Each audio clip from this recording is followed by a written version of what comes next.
On Israel, Congresswoman Tlaib and Omar yesterday said that the United States should rethink its policy of aid toward Israel after she and Congresswoman Tlaib were denied entry. Congresswoman Tlaib was later allowed to come in, but she decided not to. Should there be any change in U.S. aid to Israel? No.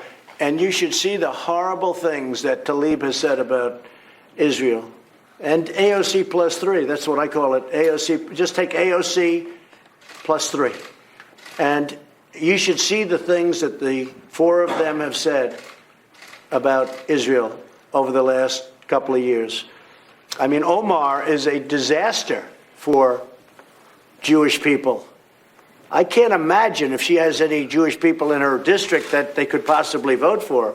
But what Omar has said, what Tlaib has said, and then yesterday I noticed for the first time, Tlaib with the tears. All of a sudden, she starts with tears. And I don't buy it. I don't buy it for a second, because I've seen her in a very vicious mood at campaign rallies, my campaign rallies, before she was a congresswoman. I said, who is that? And I saw a woman that was violent and vicious and out of control. And all of a sudden I see this person who's crying because she can't see her grandmother. She could see her grandmother. They gave her permission to see her grandmother, but she grandstanded and she didn't want to do it.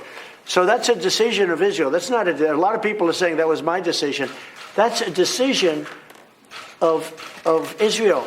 They can let them in if they want, but I don't think they want to. When you read the things that they've said about Israel, how bad, and if you look at their itinerary before they found out, you take a look at their itinerary, that was all going to be a propaganda tour against Israel. So I don't blame Israel for doing what they did.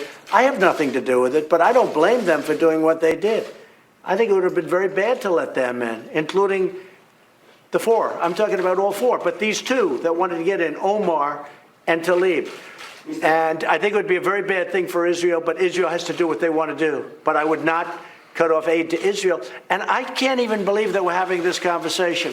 5 years ago, the concept of even talking about this, even 3 years ago, of cutting off aid to Israel because of two people that hate Israel and hate Jewish people.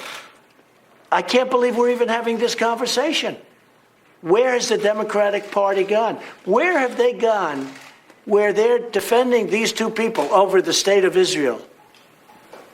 And I think any Jewish people that vote for a Democrat, I think it shows either a total lack of knowledge or great disloyalty.